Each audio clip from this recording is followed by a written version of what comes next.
नमस्कार दोस्तों, मैं रोहित स्वागत करता हूं आपके अपने इस नए सेशन में जिसका नाम है सोमनाथ मंदिर पर हमला महमूद गजनवी। तो कैसे हैं आप लोग? और मुझे लग रहा होगा कि आप लोग बहुत अच्छे हैं। आई होप कि आप लोग अपनी क्लासेस रेगुलर लेंगे और कल की क्लासेस लिए होंगे तो आपको कुछ ना कुछ चीज़ें समझ में आई होंगी। आज उसका दूसरा पार्ट है जिसमें नाम है, हमने चैप्टर का नाम लिया है महमूद गजनवी और सोमनाथ मंदिर पर आक्रमण। इसका बड़ा इंपॉर्टेंट टॉपिक रहता है और मेडुअल हिस्ट्री में इसका एक अलग ही रोल होता है, क्योंकि हमने यहाँ से पढ़ना शुरू किया है कि इस्लाम्स का कैसे इन्वेजन्स होता है, आक्रमण होता है हमारे ऊपर। कल हमने पढ़ा था इसके बारे में।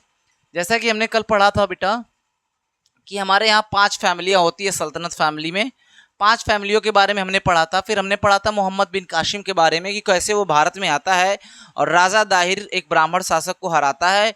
फिर उसके बाद हम बात करते हैं तीसरे स्लाइड में कि राजा दाहिर की बेटियां अपने पिता के कातिल से कैसे बदला लेती हैं। और उसके बाद हमने चौथी स्लाइड में पढ़ा था राजा दाहिर अपनी बहन से ही शादी करने का जो बात कही जाती है वो कितनी सही कितनी गलत थी। तो आज हम जो अपनी स्लाइड लेकर आए हैं उसमें नाम है हमारे चैप्टर का सोमनाथ मंदिर पर हमला महमूद गजनवी के द्वारा। ठीक है, तो चलते हैं अपने पहली स्लाइड में जिसका नाम हम लोग चैप्टर से ही स्टार्ट करते हैं, जिसमें आज हम देखेंगे महमूद गजनवी जो है उसका युद्ध का टाइम चलता है 1001 से लेके 1026 तक। लेकिन मैंने यहाँ 1025 इसलिए लिखा क्योंकि 1025 वाला जो हमला है 1026 से बहुत ज़्यादा इंपॉर्टेंट है। तो बिना देर के हम लोग चलिए शुरू करते हैं।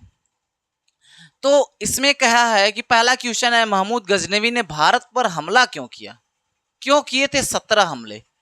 तो पहली बात तो आपको याद रहना चाहिए कि महमूद गजनवी ने भारत पर 1001 से लेके 1026 तक कुल 17 बार हमला किया है। कितनी बार हमला किया है? 17 बार हमला किया है। ऐसा इसलिए किया क्योंकि उसके जो पिताजी थे उनका नाम था सुबतगीन। क्या नाम था? सुबतगीन।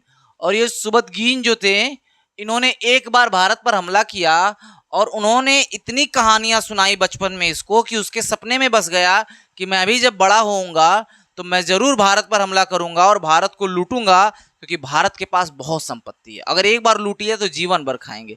जैसे इस समय भारत के युवाओं का ये सपना होता है एक बार सरकारी नौकरी मिल जाए, फिर कोई बात नहीं, फिर अच्छी शादी होगी, अच्छी लड़की शादी होगी। लेकिन ऐसा सच है? नहीं, ऐसा सच नहीं है।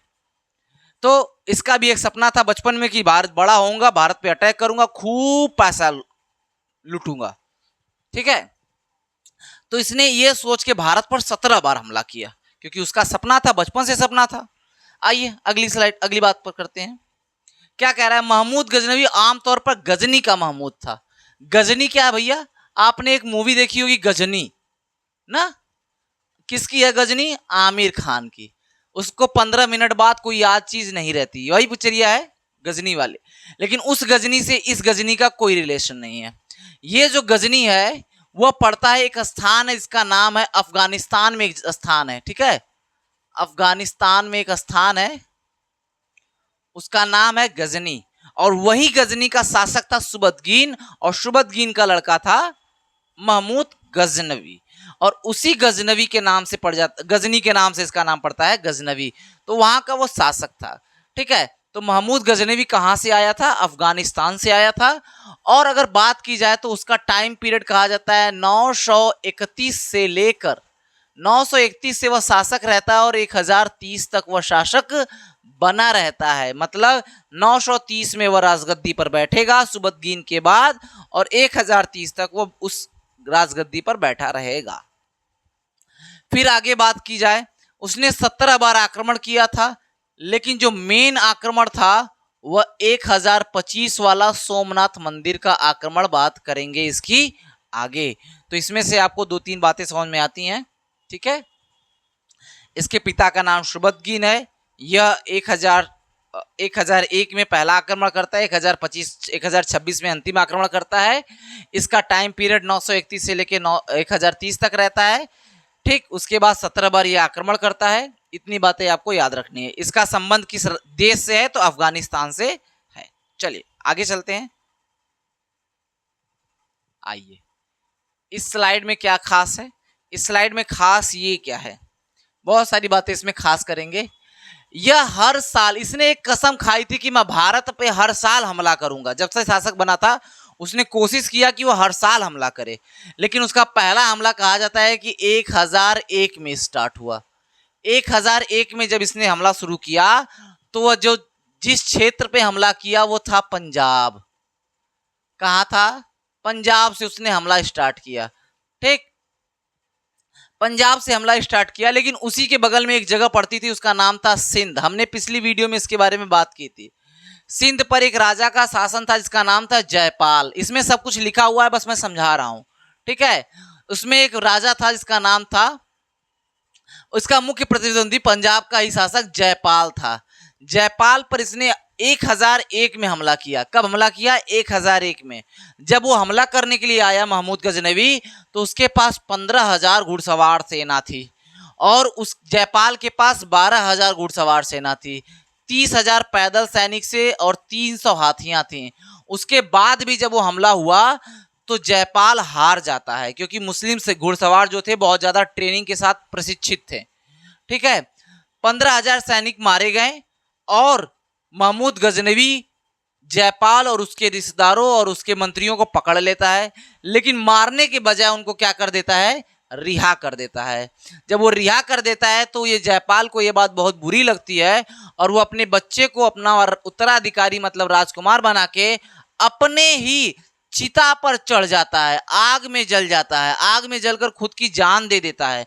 तो एक बात आपको और याद रखनी है कि जयपाल एकमात्र ऐसा शासक था जिसने आत्महत्या की है। पूरे इतिहास की बात करें, एकमात्र शासक जिसने आत्महत्या कर ली युद्ध में हारने के बाद। ठीक है, आइए आगे बात की जाए। अगली बात हमारी है, हाँ, ये सब जानकारी हमको जिस किताब से मिलती है उस किताब का नाम है शाहनामा। शाहनामा, ये सारी जानकारी जो हमको मिल रही है उस पुस्तक का नाम है शाहनामा, और शाहनामा को लिखा है एक व्यक्ति ने, इसका नाम है फिरदौसी। फिरदौसी, इस फिरदौसी लेखक जो है वो शाहनामा के लेखक है। उन्होंने ही एक सारी बातें बताई हमको, जिस किताब से हमको ये जानकारी मिलती है उस किताब का नाम है शाहनामा। लिखा है फिरदौसी ने। कब लिखा है भाई? तो लिखा है 1010 में। कभी कभी आपको कंफ्यूज करने के लिए पूछ देता है कि फिरदौसी किसके दरबार में रहता था, तो आपको भूलना नहीं, क्योंकि जिसकी किताब लिखी है उसी के दरबार में रहता था। तो किसके दरबार में रहता था? महमूद गजनवी। महमूद गजनवी के दरबार में ये रहता था। ठीक है, इतनी बात आपको याद रखनी है। ठीक, आगे बात करें। अब आते हैं अपने सबसे मेन मुद्दे पर, जो 1025 का हमला था। 1025 का जो हमला था उस पर पूछेगा आपसे कि 1025 जो हमला था वो कौन से नंबर का हमला था, क्योंकि भारत पे उसने 17 बार आक्रमण किया था। तो 17 बार आक्रमण किया तो जो 16वां आक्रमण था वह 1025 पे आक्रमण था, और 1025 वाला आक्रमण को ही हम लोग सोमनाथ हमला कहते हैं। सोमनाथ मंदिर कहाँ पड़ता है? गुजरात में पड़ता है। ठीक है, बहुत ही खूबसूरत है, आज भी इसका पुनर्निर्माण कर दिया गया है, लेकिन उस वक्त भी ये बहुत खूबसूरत था, और खूबसूरत के साथ इसमें बहुत सारे आश्चर्य की चीजें थी। अच्छा सोचो कि सभी राजा लोग अपनी जो बहुत सारी धन संपदा थी उसको मंदिरों में क्यों छुपाते थे? तो मंदिरों में इसलिए छुपाते थे कि कोई भी हिंदू राजा जो था मंदिरों को तोड़कर उनका संपत्ति नहीं लूटेगा। लेकिन ये तो विदेशी आक्रमण थे, ये मुसलमान थे, और मुसलमान लोगों को भारतीय संस्कृति या भक्ति या धर्म से कोई संबंध था नहीं। तो इन्होंने मूर्तियों को तोड़कर, मंदिरों को तोड़कर उनकी संपत्ति लूटना शुरू कर दिया। तो आइए महमूद गजनवी के बारे में बात करते हैं कि इसने सोमनाथ मंदिर पर हमला कैसे किया और उसका क्या परिणाम हुआ। तो महमूद गजनवी जो था, माना जाता है कि 1025 में हमला करने से पहले उसने कई बार प्रयास किया था, लेकिन इस मंदिर में कुछ ऐसी बातें थी जिससे उसने ये सोचा कि अगर मैं इस पे हमला करूंगा तो मेरे साथ कुछ ऐसा हो सकता है जिसकी मैंने अपेक्षा नहीं की है। क्यों ऐसा था? क्योंकि यहाँ पर एक मूर्ति थी भगवान शिव की, जो कि हवा में उड़ा करती थी, हवा में तैरती थी, और जिसका रहस्य उसको नहीं पता था, और इस वजह से वह इस मंदिर पर हमला करने से बहुत डरता था। उसने कई मंदिरों को लूटा था, लेकिन 1025 में जो सोमनाथ को लूटने वाली घटना थी वो थोड़ी अलग थी। ये एक दो बार आता है चला जाता है, लेकिन 1025 में जो हमला करने में सफल होता है, और 1025 में जब हमला करने में सफल होता है तो यह बात वो पता करना चाहता है कि मूर्ति आखिर उड़ कैसे रही है। तो जाता है एक ब्राह्मण को लालच देता है स्वर्ण मुद्रा की और पूछता है भाई ये बताओ मुझको कि ये मूर्ति उड़ कैसे रही है। तो ब्राह्मण उसको बताता है कि ये जो स्तंभ 4 खड़े हैं भाई, ये 4 स्तंभ लौह के हैं, लोहे के हैं, और ये जो मूर्ति है वो है आपकी चुंबक की। ये चारों स्तंभ इस मूर्ति को स्थिर बनाए हुए हैं, अगर एक स्तंभ भी गिर जाता है तो मूर्ति नीचे आ जाएगी। और जो महमूद गजनवी है वो ऐसा ही करता है, एक स्तंभ को तोड़ देता है और मूर्ति नीचे आ जाती है, और वह इस बात से बिल्कुल स्पष्ट हो जाता है कि इसमें कोई चमत्कार नहीं है और मैं इस मंदिर को लूट सकता हूं। और वह इस मंदिर को लूटता है और लूट कर अपने देश वापस चला जाता है। और इसलिए इसको मंदिरों को तोड़ने के लिए, इतना ये मंदिर तोड़ा था इसलिए इसको कहा जाता है मूर्ति भंजक। हम इसके बारे में बात करेंगे, मूर्ति भंजक कहा जाता है। और ये इतना क्रूर था, इतना दुष्ट था, इतना दुष्ट था कि यह मंदिरों को तोड़ता था और उसकी मूर्तियों को अपने साथ ले जाता था और मस्जिदों और अपने मकानों की सीढ़ियों पर मूर्तियों को लगा देता था, ताकि जितने लोग चढ़े मूर्तियों को अपने पैरों तले रौंदे, ताकि भारतीय संस्कृति, भारतीय देवताओं का अपमान हो। इतना क्रूर था ये। तो इसीलिए हम लोग इसको जानते हैं और इसको जानना चाहिए कि भारत में जो आक्रांता आए थे वो भारत के लिए केवल भारत को लूटने आए थे, भारत का सहयोग करने नहीं आए थे। ये महमूद गजनवी ऐसा था। तो आज के वीडियो में केवल इतना ही। कल हम पढ़ेंगे बेटा मोहम्मद गोरी के बारे में, ठीक है। कौन है मोहम्मद गोरी? ठीक है, इसके बारे में हम कल पढ़ेंगे, ठीक है।